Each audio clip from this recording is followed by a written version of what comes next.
This weekend, Charles Milliard will be crowned the leader of Quebec's Liberal Party. But being crowned is not the same thing as being ready to govern. In the weeks ahead, the real test begins.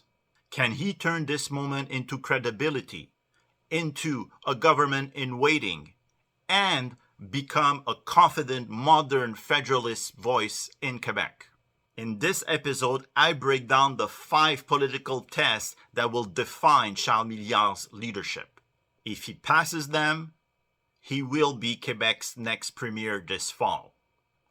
If he fails, 4 more years in the opposition.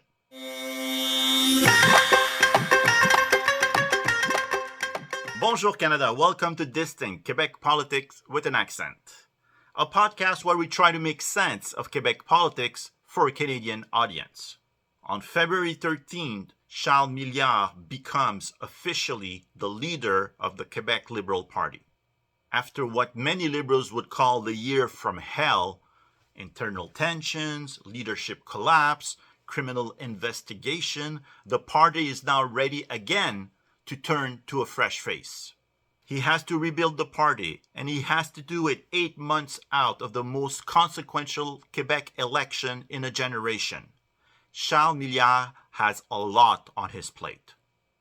I have identified 5 political tests he will face. But before that, let's go back to the basics. Who is Charles Milliard really? What is his strengths? And where is he the most vulnerable? Charles Milliard represents a generational change. He's younger, polished, comfortable with the media, clearly positioned as a reset candidate. He's a pharmacist by training with a background in business. Until recently, he was teaching at Bishop's University. He knows the party machinery. He's been involved with the Liberal Party since his youth. He understands its internal culture. This is not his first leadership race. He is not a last-minute outsider. He has been thinking about this for a while. And importantly, the party seems to be unified behind him. And that matters.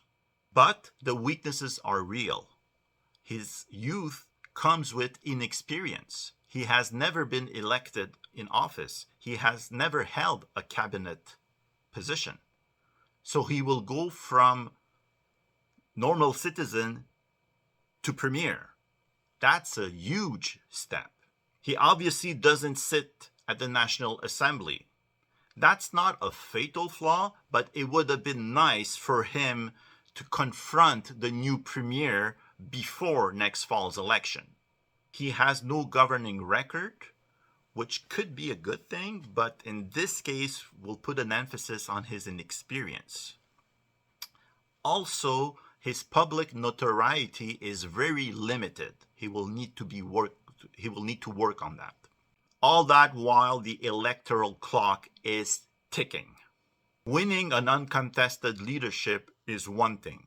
Rebuilding credibility is something else. So what will actually decide if his leadership changes anything? Well, it comes down to 5 tests. The first test is internal stability and unity. The Quebec Liberals still carry scars from the previous leadership. Caucus cohesion needs rebuilding, staff morale needs rebuilding, and strategic clarity needs rebuilding. The Marois-Risky file illustrates how delicate this moment is. The former parliamentary leader was excluded by the previous leader. She remains publicly respected, seen by many as a symbol of integrity.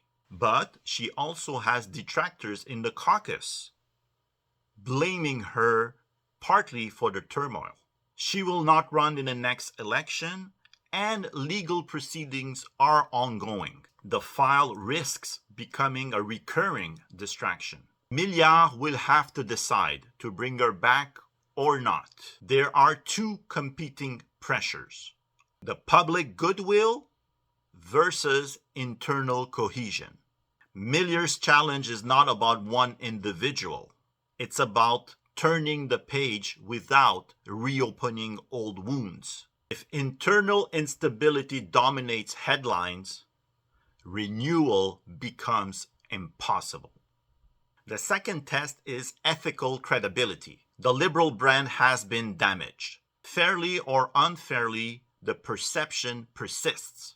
Renewal can't just be cosmetic. It has to change how the party operates. Generational change helps, but symbolism alone won't convince voters. They will look for concrete signals, internal reforms, visible standards, and cultural shift.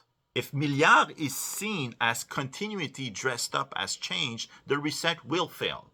But if he represents genuinely a change and a change from past habits, then it opens up space for growth. The third test is straightforward. Can he build a government in waiting? In uncertain times, voters reward stability. Quebec faces economic anxiety, pressures on healthcare, a labor shortage, strain on education. Global instability, including political uncertainty in the United States, reinforces the demand for stability at home. While the Parti Québécois will frame the next election around a possible referendum, the Liberals will need to offer more than criticism. They will need to offer security. That means a coherent vision, a credible team, early signals that speak to everyday concerns, health, education, jobs, seniors, Quebec's region, economic resilience. Opposition is easy. Governing readiness is harder. One of Charles Milliard's most difficult tests will be to reconnect with Francophone voters. The Quebec Liberals have struggled here for years. It has often been perceived on the defensive on identity issues, cautious on language, reactive on secularism, timid on immigration, uncomfortable on the national question debate. But some realities just can't be dismissed. The Quebec nation is not imaginary. The French language faces pressure. Demographic trends matter. These concerns are not irrational. The problem isn't recognizing fragility. The problem is believing fragility can only be addressed through suspicion. If people feel permanently treated as suspects, they may comply, but they will not fully participate and adhere to a collective project. A modern Federalist alternative cannot ignore Quebec's national insecurity, but it also cannot build itself on mistrust. A focus only on the majority and it starts to feel heavy-handed. A focus only on the protection of the minority, people start to feel like the society is losing cohesion. So the political challenge is to hold both of them together. To defend French clearly, to acknowledge collective concerns, and still invite people to a shared Quebec project rather than constantly testing their belonging. If Milliard remains defensive, the party will stagnate. But if Milliard strikes the right balance, then the political map shifts. Finally, the fifth test is to become a credible Quebec Federalist voice. With the Parti Québécois ahead in the polls, the coming year will largely focus around Quebec's sovereignty and a possible third referendum. Milliard will likely argue that Quebecers don't want another constitutional confrontation. That's broadly true. But rejecting a referendum isn't enough. He will need to articulate a positive vision of Quebec's place in Canada. Generational, confident, forward-looking. Not federalism driven by fear. Not federalism defended out of habit. But a federalism grounded in shared history, in economic security, on collective opportunity. If he succeeds, the Federalist space consolidates. If he hesitates, others will define federalism for him. This weekend, Charles Milliard will be crowned leader of the Liberal Party of Quebec. But leadership isn't a ceremony. It's endurance. The weeks ahead will determine if this becomes the turning point, or will it just be a brief reset in the longer decline. This is Distinct, Quebec Politics with an Accent. I'm Farouk Karim. À la semaine prochaine.